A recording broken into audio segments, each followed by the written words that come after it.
Hi, Renee. I think I'm in your backyard, just about, aren't I?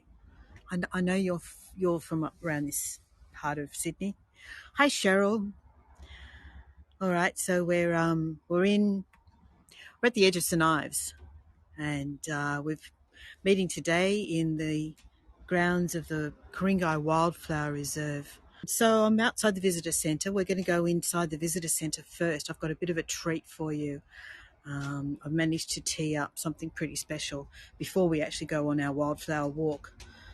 So I'll just show you around the outside of the visitor centre while we're waiting to begin. This is the first wildflower we're seeing today. Yeah, I thought so, Renee. I thought you were pretty close to here.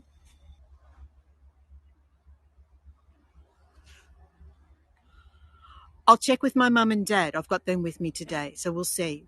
Send me a private message on Facebook and we'll work it out from there. Is that okay, Renee? You're in St Ives. That's really close. Like we're just literally 2 kilometres down the road from you.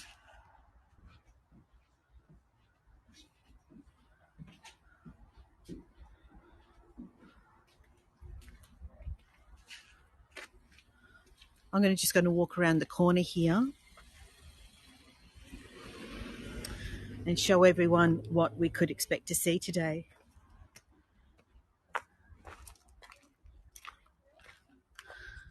So this gives you an idea of where we're located and some of the things we might get to see today. There's the overall area is kind of outlined by the blue. We've got the two creeks. There's one that goes, I don't know if you can see my finger, all the way up there. Hi, Alison. Hi, Linda. Okay, so this is the map of the reserve. And at the moment, we're just near this parking area. And I'm probably going to take you, pretty sure I'm going to take you down along this track. Then we'll turn left and go along the Cayley track, down to the knoll where there's a planted garden, which shows how Australian natives can be used in your backyard. And we're going to try and take some of the Banks track, which is a boardwalk, and it goes down to a pond where there's frogs. And then I'm not sure how we'll get back to the car park. We'll either walk up the road or maybe go back the way we came. See how we're going for time. But first of all, we have someone pretty special we're going to meet before we start. Hi, Laurie. These are some of the plants that we may see today. Not sure if we'll see flannel flowers yet. They're not quite out, I don't think. And look, we may even get to see some of these guys. But again, I'm not sure. I saw the swamp wallaby yesterday in the car park.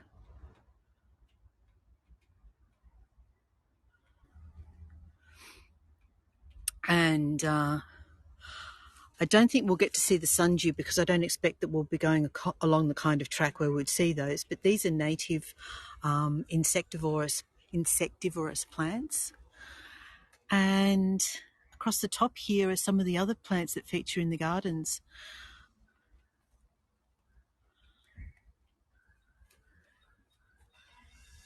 Just going to let you scroll across the top here and have a look. That's probably one of my favourites, the fringe lily. It's so pretty.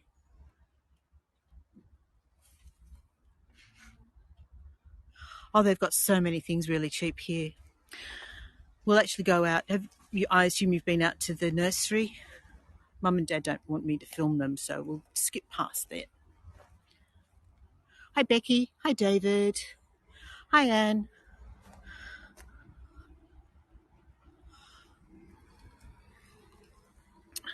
And this is a beautiful example of a grass tree. There we go. There's a beautiful example of a grass tree. And over here, what I'm going to show you is all the plants that are flowering at the moment. So what they do is they put on display here, have volunteers that take cuttings and put on display all the plants that are currently in flower in the reserve. So these are all the ones that we're actually hoping to see today. There's some that I know for absolute certain that we will definitely see. Hi, Anoma. Haven't seen you for ages. Hi, Diane. This little one here, for example, look at that. You have to be really looking everywhere to spot them. Some of the flowers are so tiny, but when you see them surrounded and in big numbers, it's very showy. I actually have this one in my backyard in the Blue Mountains. Yellow banksia, that would be impressive. All these wattles are actually in flower at the moment. This is our national flower, of course. And then over here we have the grevilleas. Some of them commonly known as spider flowers. You can see why. This is the one we're going to see most of today. The beautiful Eriostemon.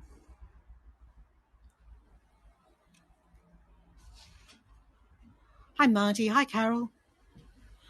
And then again, these teeny, tiny little flowers. The native fuchsia, that looks like the flowers don't really like being cut, some of them. This one here is called a snow wreath. Now, these are all the flowers that we're hoping to see today. All right, so it's just ticked over 11 o'clock. Let me just turn the camera around. We'll get the black cockatoo in the background. Where is he? He's over there behind me. Little swamp wallaby and the black cockatoo. All right, so welcome everybody. My name's Lynn. I hate the way I look today. I've got my hair pulled back. Sorry. So I'm probably going to stay out of shot if I can. We're meeting today in St Ives.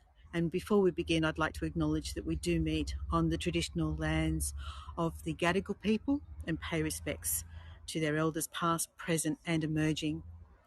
All right, so that's enough of me. Let's go inside.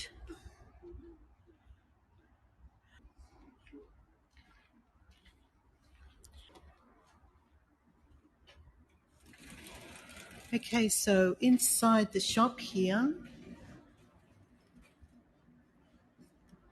we're going to attract Olga's attention. Hello.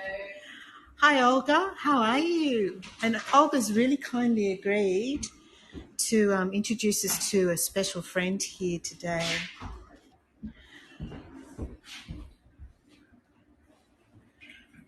I'll give you an inkling. Let me show you first of all one of the other locals of the area. If he's going to come out, I don't know if he's going to come out. Might be hidden away in the back of that pipe there is a yabby. It looks like he's hiding. Looks like he's not going to come out. So Comes out if you give him food sometimes. Okay, comes out if you give him food.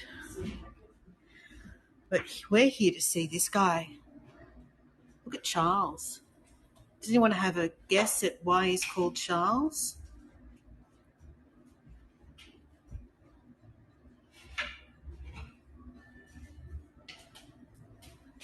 A yabby is a freshwater crayfish. And Olga's just dropped some food in, so we might see him come out. Yeah, it takes him a little bit of time to sense it with his antenna. Oh, okay. And he'll come out and eat. There's a photo of him on the side there. We're going to meet Charles. There is my snake hook. So did we have a guess at why he's called Charles?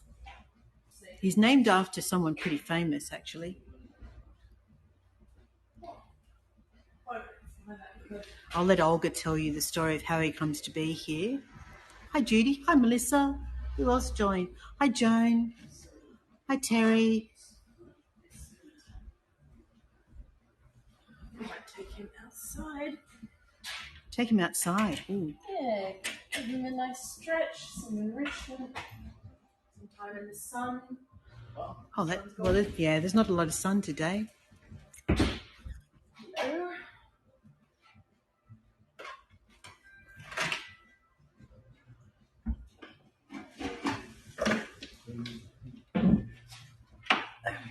go. Look at this.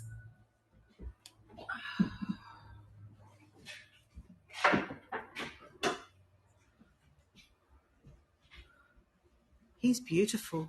He's lovely. Climb into my pocket.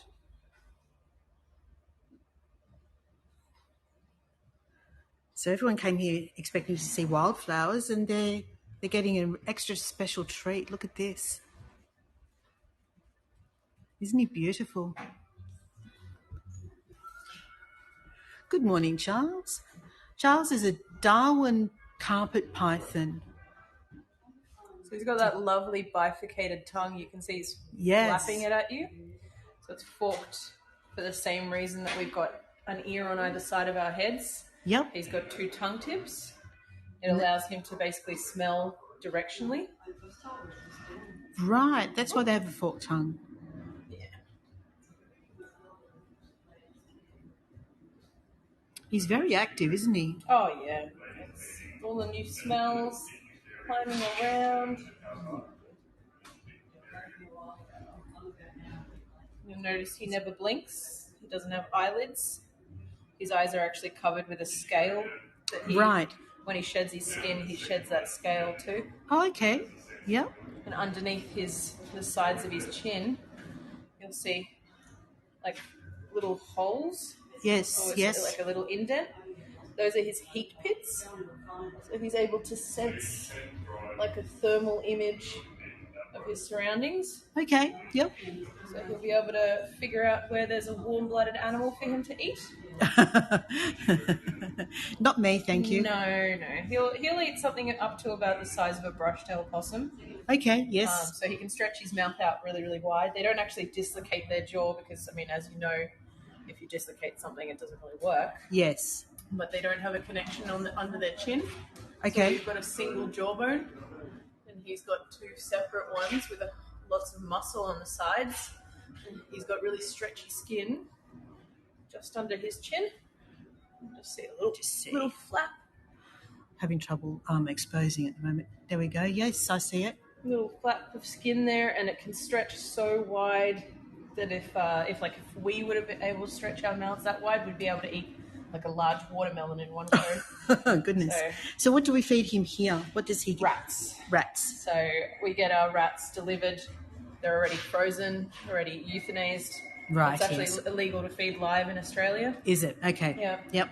It's just like seen as unnecessarily cruel because they will eat defrosted food quite happily. Mm-hmm. Okay. We still wiggle it around for him so he feels like he's, hunting. Right, yeah, give him that experience. Yeah. I'm being asked, does she feed embryo mice? That would be a bit small, I would have thought. Yeah, that would be. He has a lot of trouble holding on to food that's really small.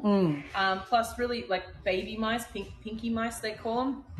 They don't have a lot of nutrition. Okay. Their bellies are just full of milk.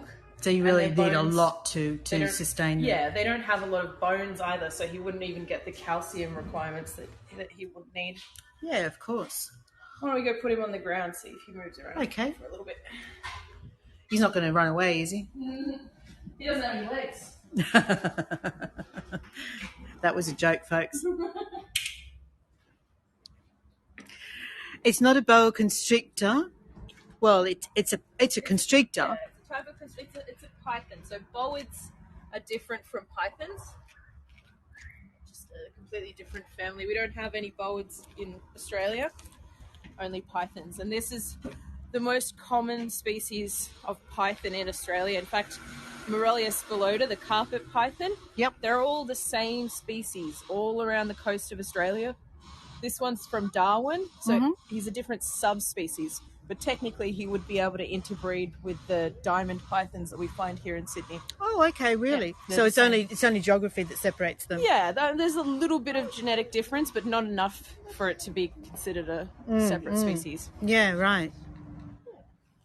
And look how narrow the tail gets. Yeah, like, quite quickly. Yeah. Yeah. So you can actually see where he's got a special hole. It's an everything hole called a cloaca. Yes. Under there, so they poop, they pee. Well, they don't pee really. They bite. They can bite. Yeah. They've got a mouth full of really sharp teeth. They've actually got 4 rows of teeth. we've only got small children dogs. Yeah. Small children dogs. I'm being asked how long he is. He's 1.6. 1.6 meters. Yeah. And how often do they shed? When they're babies, they'll shed maybe once every 2 weeks because they're growing quickly. Once they're adults, he sheds maybe every 2 months. Every 2 months, as often as that? I thought it was an annual thing, like a seasonal thing.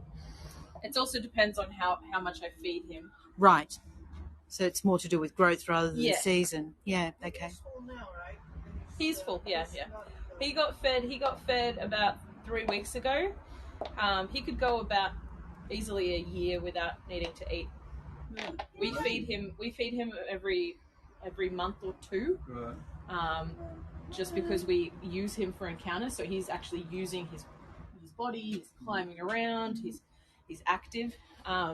But my snakes at home get 6 feeds a year. And that's maximum. That's if I'm trying to. Yeah. He's got an enclosure inside. But yeah, it's very easy to overfeed snakes because their metabolism is extremely slow. As a cold-blooded animal, like we use about 80% of our energy, the food that we intake, about 80% of it goes to heating our body. These guys just lie in the sun. And how much bigger will he get? That's about it. That's about it? Yeah. He's about fully grown? Yeah. There we go. All right, okay. Thank goodness someone says. Come around the end if you want. Give him a pat. This lady's going to give him a pat. On the non-bitey end. If you want. The non-bitey end. The bitey end. So they don't pee.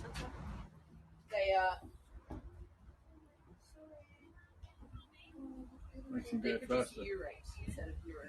So it's a solid white waste product from the kidney. At my worst, I had 17. Oh my goodness.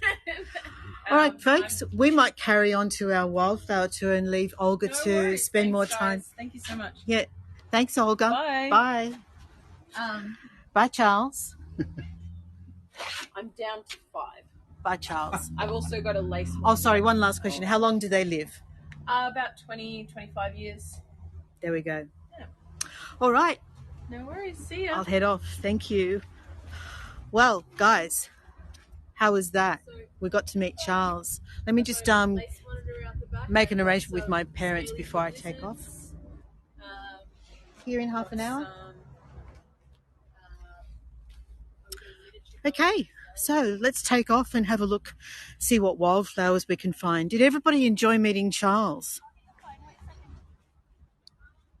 I was going to show you the stick insects as well, but if we do that, we won't have any time left for wildflowers. Here's one of our first. This is the Hardenbergia that Renee mentioned. It's a vine. It's a creeper. It grows up into whatever it encounters, I guess. Why is a car following me? Cars don't come down here.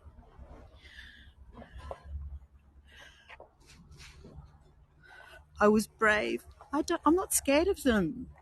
And especially the non-poisonous ones. I think he's just beautiful. I'm a bit cautious around brown snakes. And even the red belly black snake, I just exercise caution around. Apparently they prey on the brown snakes, so I'm actually quite happy to have them around. Just as long as you're careful around them, is my view. Don't antagonize them. And don't try and kill them. People normally get attacked by snakes when they're trying to kill them. This is really pretty. I just love the little bell-shaped flowers. If we get up really, really close, you can just see we have some really showy flowers, and then we have some flowers that are just so tiny. And this one is described on a plaque here, if you're interested in taking a postcard of that. Okay. I'm going to get a scoot along because otherwise I'm not going to get back up in time.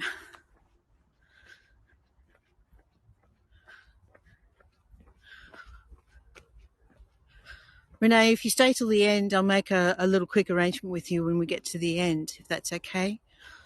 Just trying to figure out still how we're going to manage this. But I've got your details in a screenshot. And I guess the only thing we need to do is work out a time. So I guess if you know how long it's going to take me to drive from here to your place, and we'll work it out from there.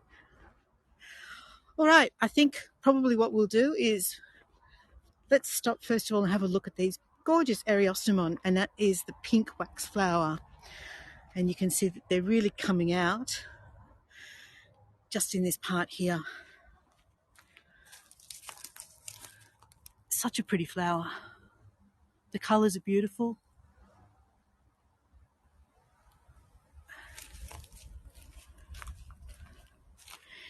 Here we go. Look at that. Aren't they gorgeous? Let's see how close I can get and get you a good postcard. Mum and Dad are coffee drinkers. There we go. That's the Eriostemon. And in this spot here, we even have a grevillea, but it's too hard to get, and another one of those really showy little white flowers just there. Okay, we haven't even got to the trail yet. The waratahs aren't out as yet, which is a bit of a shame. I don't know what this one is. It's like a little white puffball. But the bees love it. So many bees on it. I didn't see any rock orchids here when I was walking around here yesterday. I saw lots of rock orchids down at Stony Range at DY, which was the tour that I did yesterday. But I'll keep on the lookout for them. Okay, so this is the Bentham track.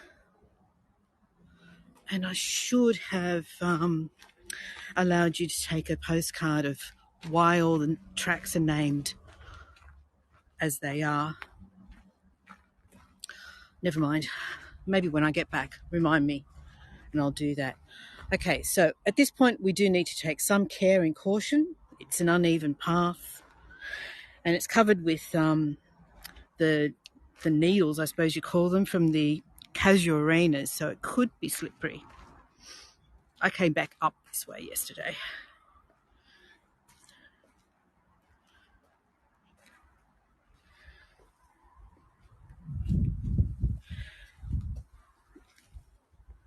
I think, Mo,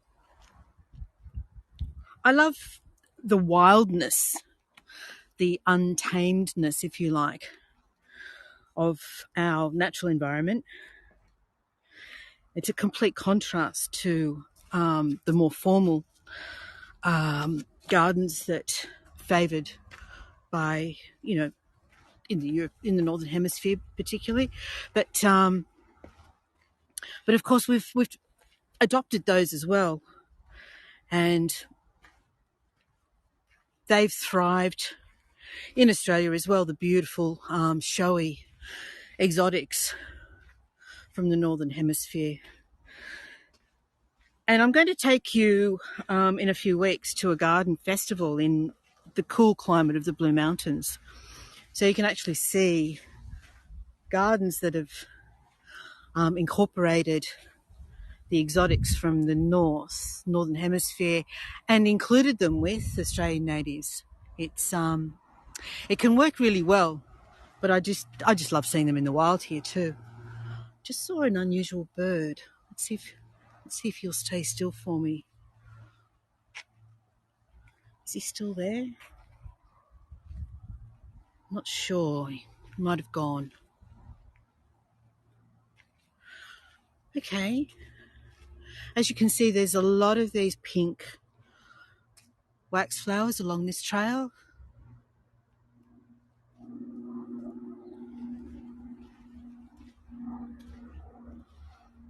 And I can hear frogs in the background.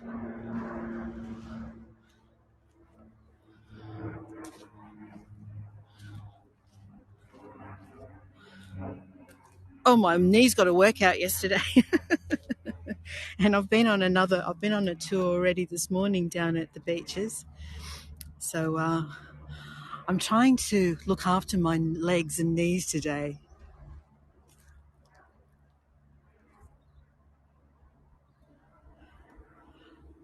Okay, Mo, we're actually in a suburb of Sydney.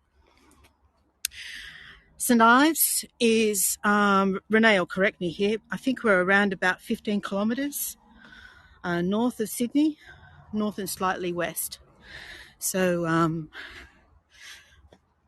it took us about 20 minutes to drive here from my parents' place, which is overlooking the northern beaches.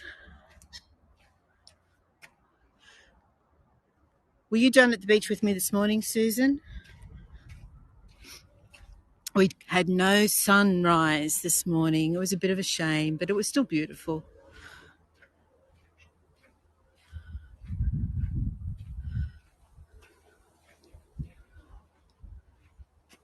It's the biggest suburb of Sydney. Geographically, I did not know that.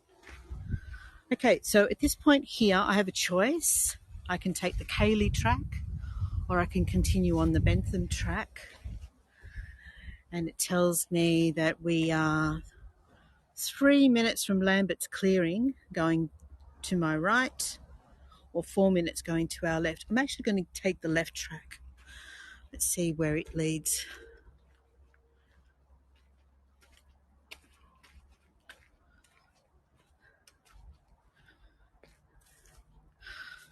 It was pretty beautiful this morning, wasn't it?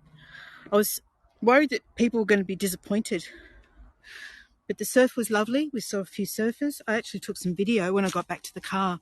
When I got back to the car this morning, it was like peak hour in the surf. There were so many guys out on boards this morning. Look at this gorgeous grevillea. Okay, let me zoom in on it.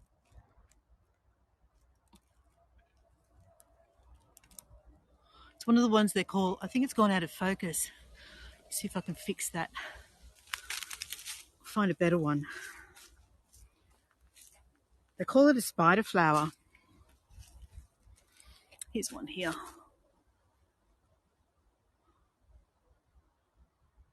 All right, it's not focusing. It's having trouble because of the contrast with the background. I'll have to find another one.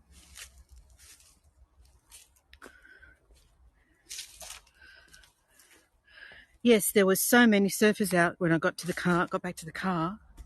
Must have been about 20 of them, which is a lot to compete for the number of waves coming through. But I took some video and I'm going to post it later in the Voyagers group.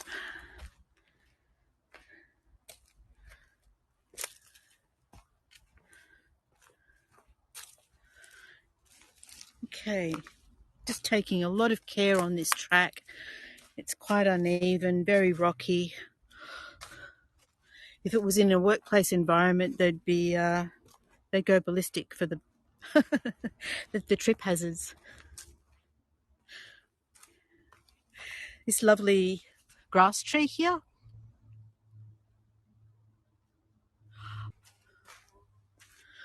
And this one here is called a snow wreath. We saw that on the display of what's currently in flower. Where are we? Let's zoom in on that one.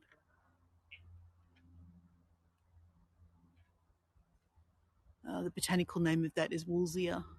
And let's see if I can find one closer or even get closer to it.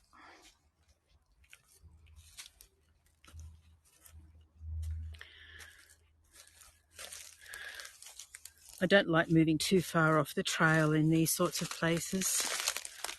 Crunch, crunch. Okay. Did that work?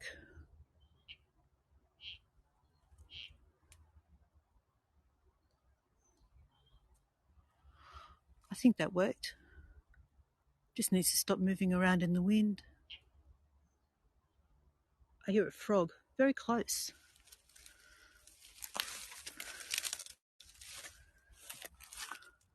Sorry, I tipped the camera skywards momentarily.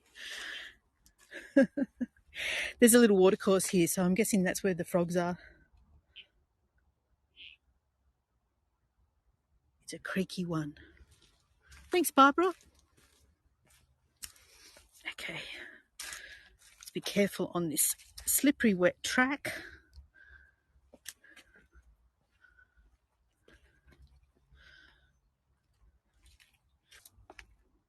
Okay, turn this way.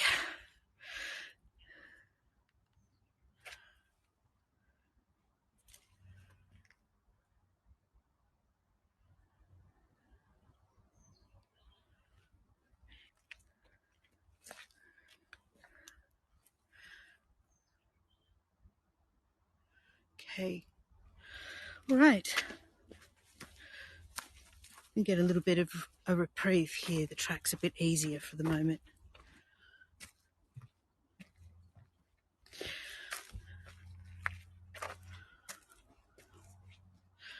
So here we have a scribbly gum.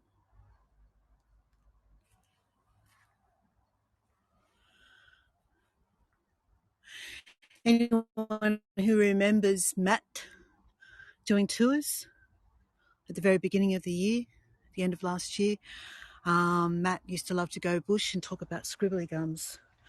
And then he used to show you a rubber snake. I think I've got one up on him. No one tell him. All right, the scribbly gum, it's just beautiful. And that is the larvae of a particular moth that feeds under the top layer of bark that causes the scribbles, all the scribbles. No, it's fine. It doesn't do any harm. It doesn't do any harm to the tree at all. Look up here at these ones. Okay, back to five bars. Happy again.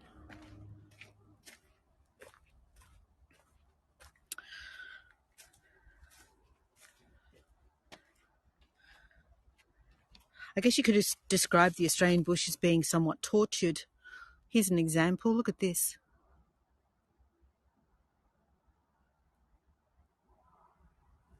What has that tree been through?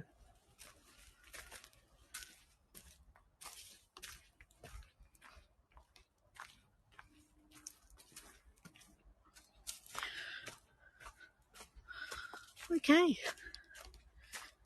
It's a little marker post so we know we're on the right trail.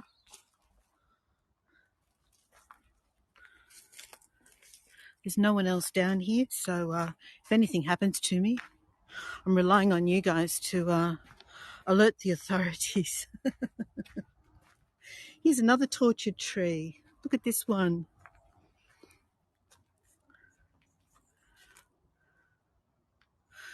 It's like twisted and something's gone on in through the middle. It's probably lightning strikes has caused this sort of damage, would be my guess. And then this interesting rock cave. Look at the colour of it. It's beautiful. Look at that.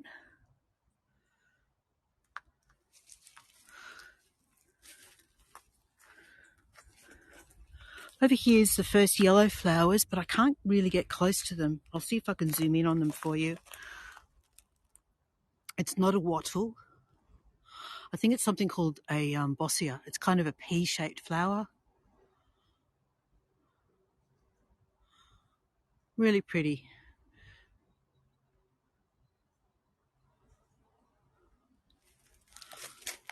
Okay, around this way. So we may have to practice our Aboriginal calls if we get lost.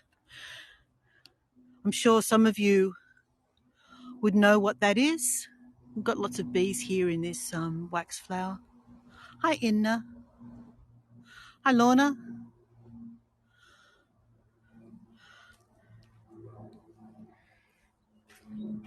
One thing that Australians love to teach overseas visitors when they come is how to call out. And it's the coo-ee.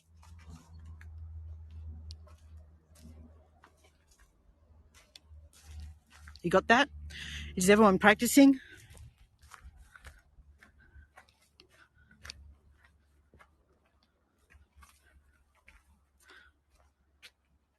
Lots of casuarinas, also known as she oaks through here. The cockatoos love them. They love the seed pods on them. Birds like galahs, sulphur-crested cockatoos, black cockatoos like to eat the big seeds. Cockatoos actually like to eat your house. If you like to feed birds, I don't recommend feeding cockatoos in the wild, because then you'll end up with a flock of them. And if you're not feeding them, they'll eat your house. They'll find something else to nibble on. We have kookaburras in the Blue Mountains, absolutely. Laurie, I'm not in the Blue Mountains today. I'm not back till tomorrow. I'm actually down near the northern beaches.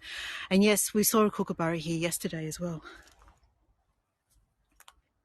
In fact, if I get a chance at the end of the tour, I'll see if I can get... I'm not sure if I'll have time. I'll see how I go. There's a little interactive display near the visitor centre where you can turn a handle and make a sound. That sounds like I think that's a currawong up there. Just there. Just flew away. Where'd he go? He went over there. No, that's not the currawong making the call. That's something else. Let's see. That's the currawong.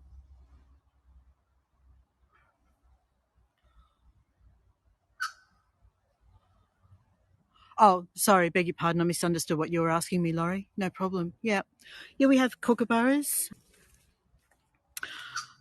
Pretty sure they are fairly common to the eastern seaboard of Australia. Possibly other parts as well, I'm not sure.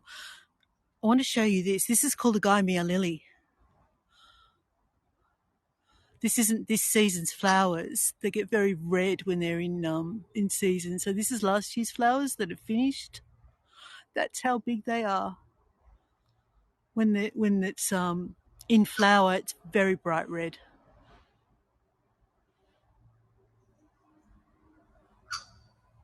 I don't know what that bird is. It's massive. Look at it. The leaves are taller than me. Okay, so we come out here at this little clearing, which is called the Lambert Clearing. There's a children's playground, a picnic area, and up ahead is a fern house. We might have just a little quick wander through the fern house. Yeah, no, the kookaburras are pretty well fine up there. We love them. This is an actual garden that's been planted to show what can grow, what native plants you could have growing in your own backyard. And that's a waratah that's not quite... It's very wet here. See if I can find a spot where I don't sink up to my ankles in mud. Maybe here. Okay.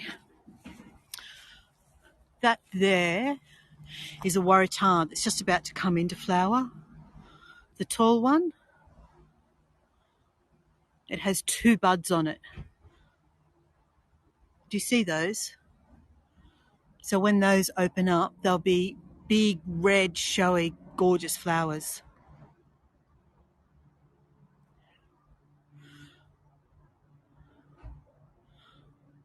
And that's the state flower for New South Wales.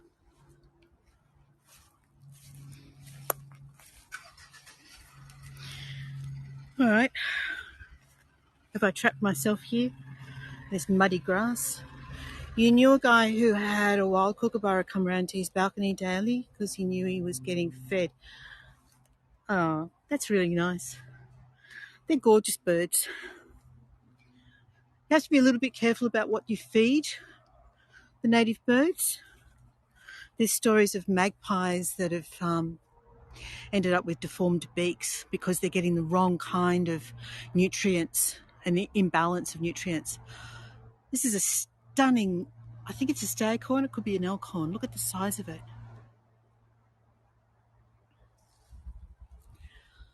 Just incredible.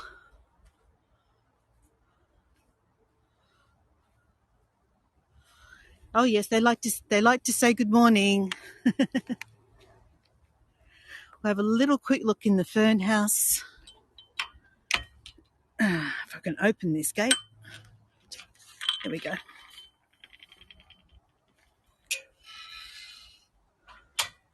Have a quick wander through here.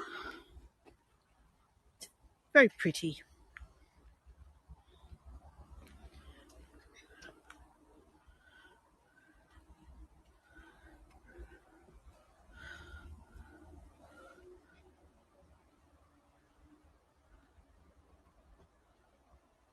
Yes, this is true. Yes. They are a little bit cuter than roosters, that's for sure. This is a tree fern. So I can look up through the fronds. There's another one over there. We have a lovely tree fern in our backyard. And then you've got these gorgeous, I don't know if they're mosses or what they are. It just looks so lush.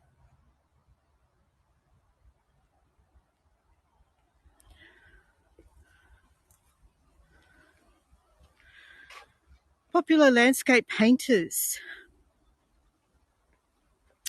I would have to say that the best known would be Albert Namatjira, who was an Indigenous painter from, I think it was the 1950s. And that's Namatjira, I believe is the spelling of his surname.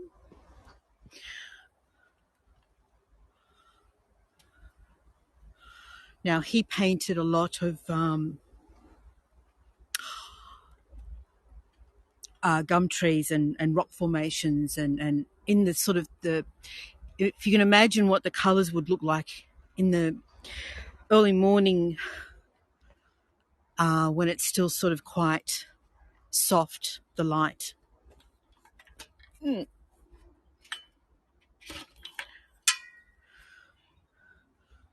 Barbara, what's that? Selaginella, I'm not sure. Is that the name of that little plant I was looking at? Perhaps. And thank you. I don't know. I'll have to try and remember it and look it up.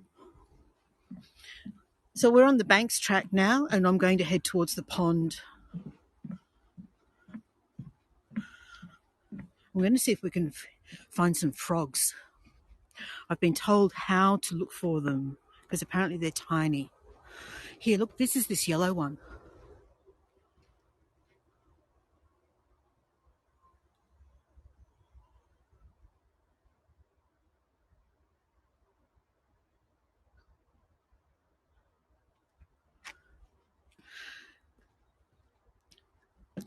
They're kind of cathartic in a way, soothing.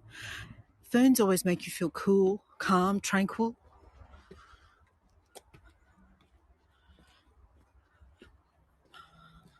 Oh, it's a bit slippery.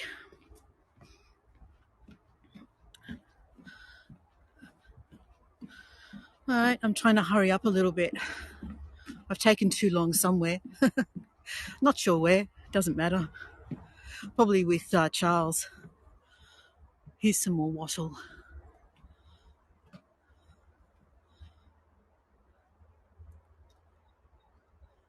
And of course, Wattle Day is coming up, 1st of September, because at this time of year is when there's more proliferation of wattle flowering than any other times of year.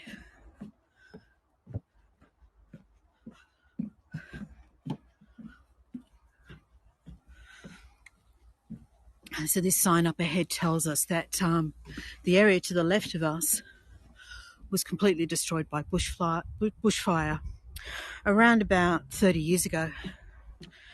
And they've been gradually replanting it. Sorry if I'm going a bit fast.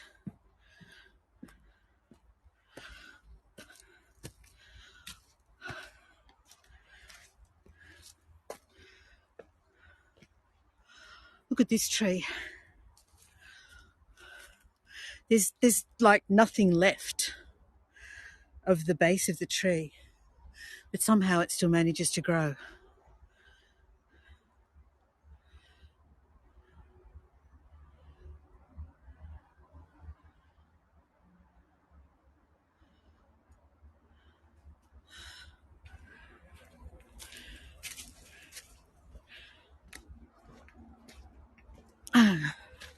So Kuringai, apparently that means meeting place, family meeting place, something like that. I wasn't very clear when I tried to find the definition of Kuringai. Wasn't very clear on exactly what it means, but it appears to basically boil down to a meeting place. There are lots of places around here that are called Kuringai, including the National Park, and I believe the local council is Kuringai Local Council as well. Okay, so here we are at the pond. Yesterday the frogs were really noisy. Let's see if we can find any today.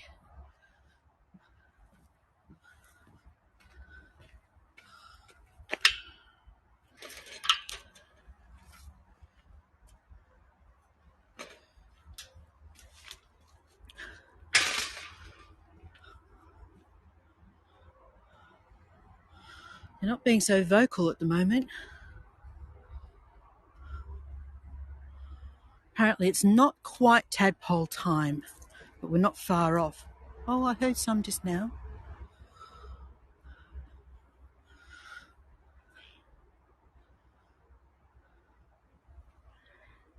Thanks for the follow, Cheryl.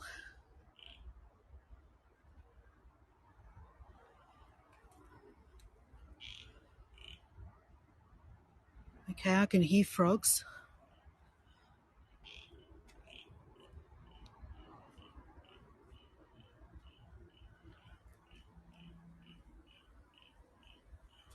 Apparently we need to look along the reeds and we might see something that's only tiny if we're lucky.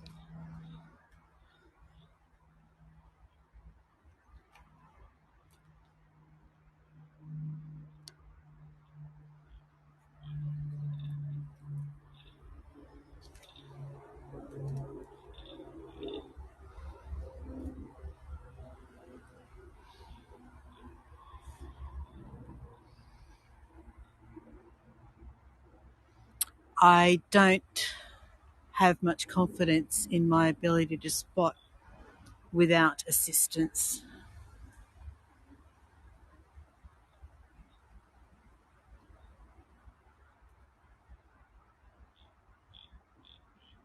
Hi, David.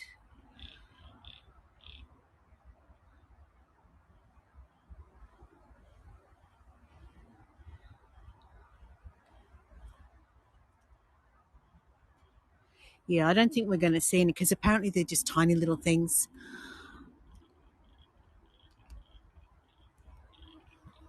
And in this part of the park as well, we have goannas.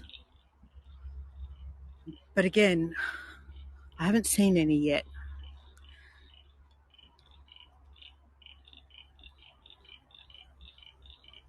Okay, let's see if we can get lucky and spot some frogs around here.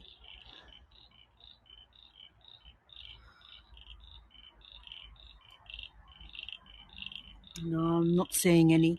Not seeing any. You're very vocal, guys, but come out and show yourselves. Don't be shy.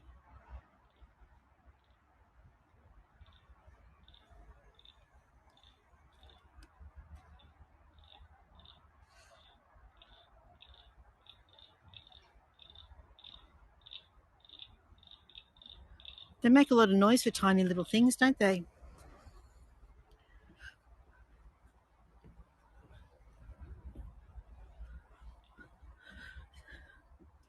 It's a nice reflection shot over here. I was expecting rain today.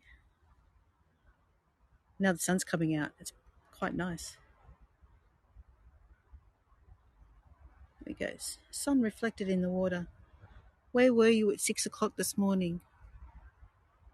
I was talking to the sun, not you guys. It's another reflection shot. Does anyone like reflection shots?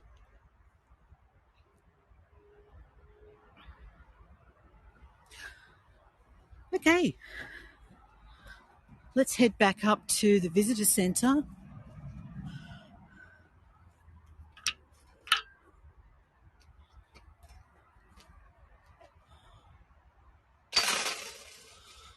This is a bird feeder to sculpture, shaped in such a way that it can be used for bird feeders. Because of rainstorm, Barbara, I cancelled about 2 weeks of tours because of rain earlier this year, and I managed to pull one off. There was a street art tour in Sydney where my husband was holding the umbrella and it was pelting, absolutely pelting down. Earlier this year, we had so much rain in Sydney. And we're not just talking about nice, polite English rain. We're talking, cats and dogs and the whole box and dice. This is a Wallamai pine. And it's quite possibly the most recent discovery in the plant kingdom. Let me turn the camera sideways for you for this.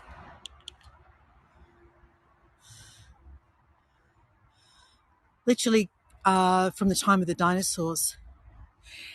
It was found in a very remote canyon in the Blue Mountains, and the location of that canyon has been kept a secret.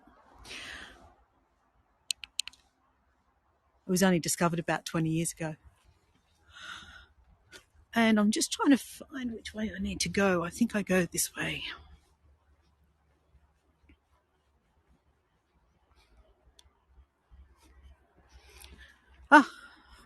Thought it was a gardener. It's a bush turkey. Look at him. He was on my tour yesterday at Stony Range. Here we go. Bush turkeys doing what bush turkeys do. Wallamai Becky, Woollemi, and the cage is probably to protect it from these guys. Not that it's going to attack the tree, but it's could dig up around it, and when you're trying to get endangered species a start in life, you don't want them mucking around in the undergrowth underneath, do you? All right, mate, can I go past you?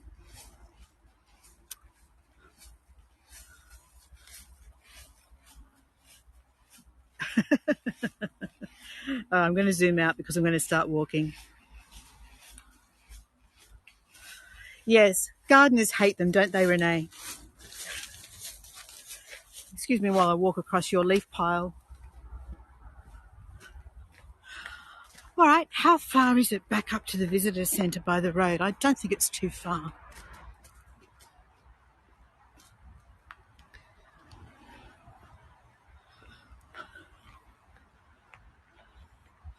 Oh, yeah, I drove down here yesterday. I think I know where I am now in relation to where I'm parked. Not too far.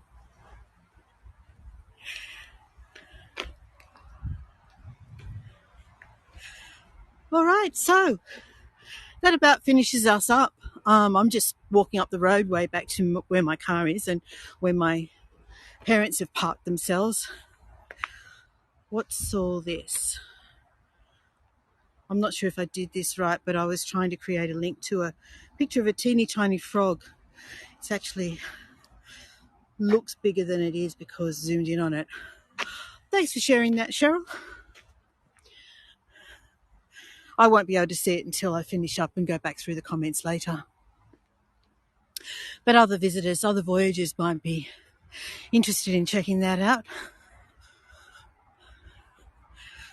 Okay, everyone, I've gone over time again. As is usual, I tend to do that on all my tours, don't I? I underestimate how long it's going to take me. But we did spend quite a bit of time with Charles, and I think that was worthwhile. And it probably wasn't exactly what you expected. Our wildflowers are beautiful, but not exactly in the showy way that they are in other countries.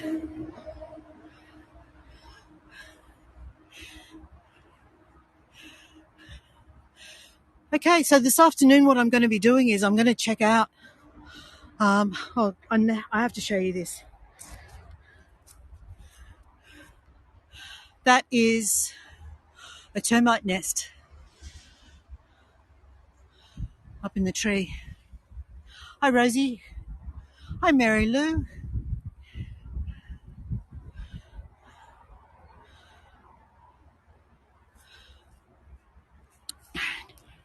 It's all right. You've managed to jump on just as I was finishing up. I've actually gone over time again, but you guys are all used to that. But you did miss meeting Charles, the Darwin carpet python. He was pretty beautiful. I hope someone got some great postcards of Charles that they can share in our Facebook group. I'd really love to see them. We don't have aardvarks, Kat, no. Pretty sure that's a South American thing. In terms of ants, we have an echidna, which looks a little like a hedgehog and is one of only 2 mammals in the world that lays eggs. Now, we saw one of these yesterday at Stony Range. Do you see the colour of the trunk of that tree? It's definitely blue. Thank you, Jane.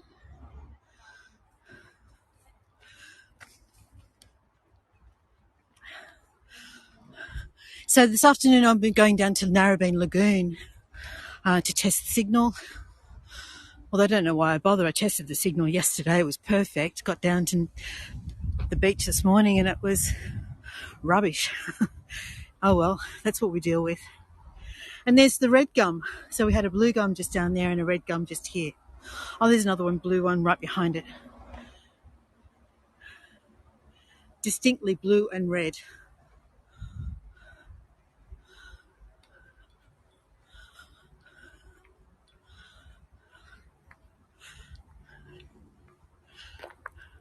I was going to get them to show you the stick insects, but then we really would have run out of time. Right next to Charles's tank, there's an enclosure with all these stick insects in it. But if we'd done that, we definitely would have missed out on seeing everything we've just seen. All right. Okay, I'm going to come over here and say goodbye. Where are we going to stand? Over here. This is a good spot. Who wanted to hear a kookaburra?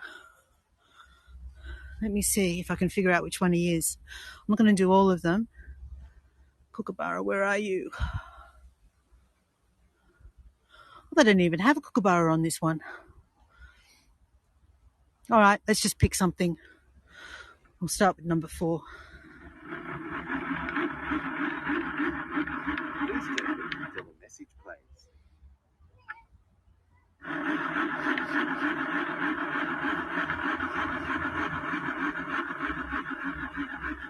Eastern yellow robin.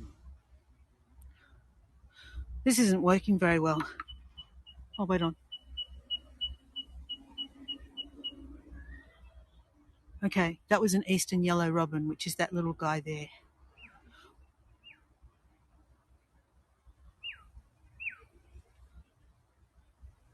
It's not very loud, is it? Let's try one more.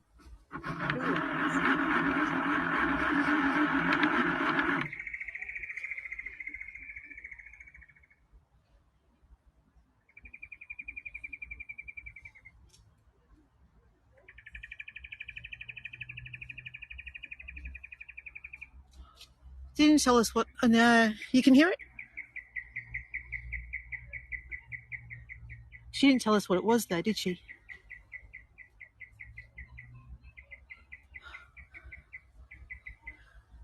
Anyway, that's a cute little thing for kids to do. Okay, everyone. I'm all hot in the face again, red and worn out, puffed out. Thanks everyone for coming. I've really enjoyed your company, as I always do. I always love having you along. What did you ask me, Judy? Did I get it right? I have never tried to share a link or pick on here. Well, it looks like someone managed to get onto it, Cheryl, so it must have worked fine. Anything else I missed?